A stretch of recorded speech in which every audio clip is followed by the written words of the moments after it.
se da cuenta de las cosas un poco más complejas y, por ejemplo, de la dualidad que puede tener una mamá cuando está pensando si aborta o no aborta. Si eso ocurre en el primer trimestre, el bebé no se entera de esa posible dualidad. Él simplemente siente si lo van a abortar, ahí sí siente, pero no siente si la mamá está dudosa. En cambio, en el segundo trimestre sí, ya capta esa ambivalencia. Y en el tercer trimestre, él ya capta todas las variedades de sentimientos. Él sabe perfectamente qué es miedo, qué es dolor, qué es tristeza, qué es rabia, qué es culpa, qué es todo eso, él ya lo siente y lo capta perfecto. Ahora no le pone nombre, pero lo vive, lo vive. Entonces la psicología periprenatal tiene varias ramas. Tiene la rama que estudia el bebé intrauterino, o sea, la vida del niño antes de nacer, y también todas las huellas que deja esta vida, ya sean positivas o negativas, y la forma como los adultos las vivimos. Dentro de los personajes importantes, y se los menciono rápidamente porque creo que no es necesario entrar en detalle, pero es muy chévere pensar que comenzaron más o menos a mitad del siglo XX, no más, a darse cuenta de que el bebé intrauterino tenía sensibilidad. Antes pensaban que era como, no sé, como un objeto, y que él no sentía nada, y entonces le hacían todo tipo de cosas y los trataban como si fueran de caucho. O sea, era muy impresionante, y varios ginecobstetras fueron los que dijeron: no, esto no es así, el bebé sí está sintiendo. Y entre otras fueron estos, Fernand Lamaze, que tiene todo este sistema de parto sin dolor, pensando en la mamá, pero pensando también en el bebé, que no llegue con traumatismos de nacimiento. Está Frédéric Leboyer, y que parto sin violencia, ella habló de esto es violento, hacerle este tipo de cosas al bebé. Y Michel Audin, que todavía vive, que es uno de los líderes de todo este movimiento en Europa, que él dice que si pudiéramos cambiar la manera de nacer, podríamos cambiar la vida en general, ¿no? Oye, pero de la humanidad que lleva naciendo desde que existe la humanidad, pues gran parte de la humanidad tiene rasgos muy violentos, ¿no? Vivimos en guerra desde hace miles de años. Y seguimos. Sí, pero no necesariamente es una condición de la humanidad. No hay que creer que porque somos humanos tendemos a la violencia. Puede ser que en vida prenatal recibimos tal grado de información sobre eso que quedamos programados para ser violentos. Y eso es lo que pretende la psicología perinatal. Ella dice, ¿quieres añadir algo? Pero termina, tranquila. Sí, si logramos modificar la manera como los niños viven su vida prenatal, es decir, como la mamá embarazada recibe ese embarazo y lo vive, entonces es posible que logremos unas generaciones más pacíficas y más armoniosas, donde la respuesta hacia un problema no sea la guerra ni la competencia, sino más bien la colaboración, porque parece que las células trabajan así. Nuestras células trabajan más por colaboración y cooperación que por competencia. Algo de nuestra manera de organizar las sociedades viene de otro lado, no necesariamente de nuestra fisiología, ¿no? Entonces ahí, claro, están todos los estudios que hablan sobre lo que es aprendido, lo que es cultural, y lo que es realmente, digamos, traído por los genes o por la fisiología, pero parece que no hay nada de la fisiología que no quede impregnada de la cultura y de lo aprendido. Los genes cambian por las experiencias de las personas. Nosotros recibimos una genética, esa genética no es inamovible, esa genética se modifica en vida, y esas modificaciones recibidas antes de que nos reproduzcamos o de que procreemos quedan ya impresas en la nueva generación. Entonces nosotros... Perdón, lo que yo quería incluir ahí con respecto a tu pregunta es todo esto científicamente pues es muy nuevo, ¿no? O sea, comprobado es muy nuevo. Pero si tú miras en las culturas indígenas, si tú miras en otras culturas ancestrales, mucha de esa información sí existía, ¿sí? Entonces si tú ves de pronto figuras, imágenes de mujeres pariendo, están sentadas. Hoy en día están de tal forma que el médico quede más cómodo, ¿sí? O, por ejemplo, tú le preguntas a una mujer embarazada y ella sabe que su bebé está sintiendo, que la está escuchando, y le habla. Entonces, tal vez también hay algo de ahí que se ha perdido, ¿sí? No es todo totalmente nuevo, es como recordar esta información. Sí, hay muchas culturas que lo tienen. Y verdad, es que se ha perdido, o es que nuestra civilización se ha vuelto cada vez más racional y más mecánica y más técnica y más tecnológica, y entonces hemos perdido toda esa sensibilidad para captar cosas un poco más sutiles. Bueno, no sé si voy a saltar algo que vas a mencionar después, pero esto obviamente tiene que ver mucho con la cultura de la madre y del padre. Total. Entonces es distinta la cultura en el norte que la cultura allá, y lo que van a hacer ustedes con las madres gestantes en este momento de los reinsertados, pues es algo desconocido. ¿Dices para ellas? Sí.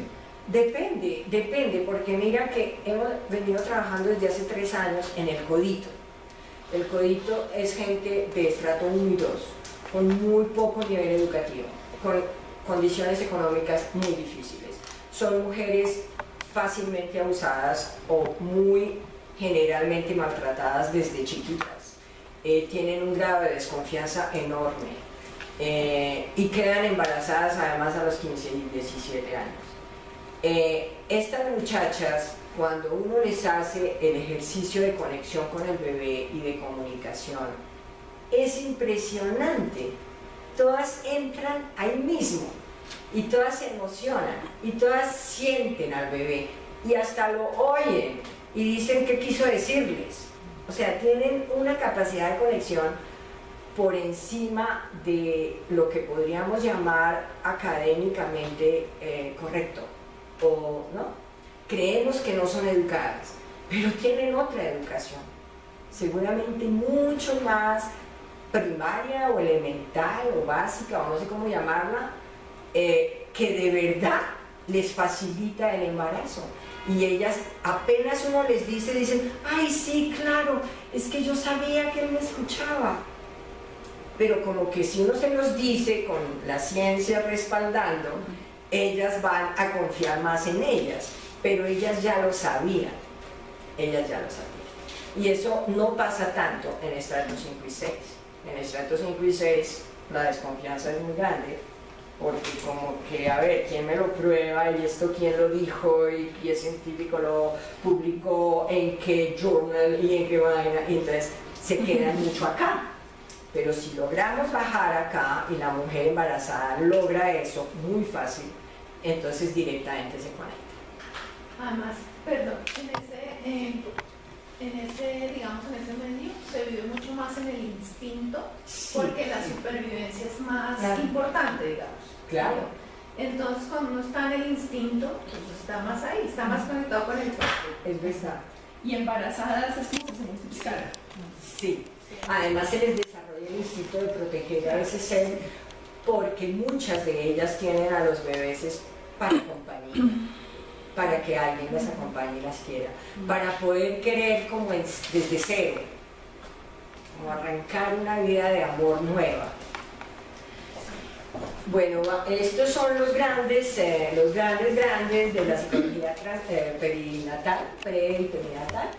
Están, digamos, Stanislav Grof, que ya es un señor como de 80 y pico de años, que trabaja toda la respiración holotrópica, y él diseñó como una teoría basada en matrices y básicamente lo hace regresar a uno a vida prenatal.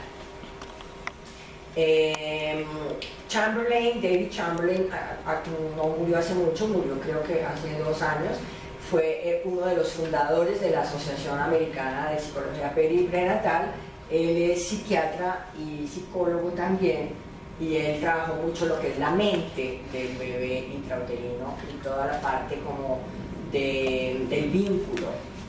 Y Thomas Berney vive, y ustedes lo consiguen en todo tipo de YouTube, es un hombre que se ha dedicado a dar a conocer la vida prenatal, la psicología periprenatal. Fue presidente durante muchos años de la asociación, y este libro es un bestseller, La vida secreta del niño antes de nacer, y ahí él recuenta todo, muchos casos y muchas vivencias de bebés, pero ya miradas desde el adulto. Él arranca porque uno de sus pacientes, que era un señor como de unos 50 y pico de años, tenía unas depresiones terribles, y cuando le daba esa depresión le daban como trastornos, mareos, sentía un calor espantoso, se ponía muy nervioso y entraba en depresión. Y eso le ocurría cada vez más periódicamente. Entonces, en su consulta, Thomas Berney lo hace sentir eso que él describe sin estarlo sintiendo, y de alguna manera hace una regresión espontánea y regresa a vientre materno. ¿Por qué se da cuenta Thomas Berney de que él está ahí?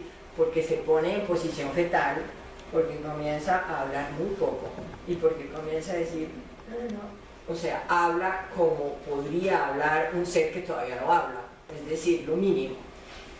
Y eso yo lo he visto mucho también en mis pacientes en consulta. Cuando regresan a vida prenatal, uno sabe que están ahí. Y él dice, es que mi mamá está intentando abortarme entre una tina de agua hirviendo con un gancho, y ya tenía 6 meses de concepción, o sea, era un feto que estaba entrando a tercer trimestre. Y él apenas se da cuenta de eso y revive eso, tiene ya todo un tratamiento con su mamá, mejora la relación con su mamá y se sana. Y de alguna manera él sobrepasa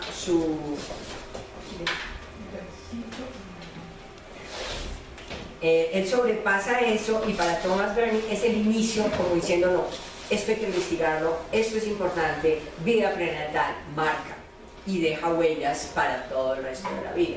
Este señor se sana de su depresión. Entonces, bueno, también tenemos... Yo trabajo con un método que se llama el método Tomatis, y usa, en el Tomatis se usa la voz de la mamá como la oía el bebé en el útero. Y lo que veo una y otra vez es que apenas uno pone voz de mamá, el chiquito se empieza a buscar dónde meterse, dónde arruncharse, o por ejemplo algunos empiezan a llorar, simplemente a llorar y a llorar y a llorar, y entonces y dicen, es que me salen solas las lágrimas, cosas como de ese estilo, cuando hay historias. Sí.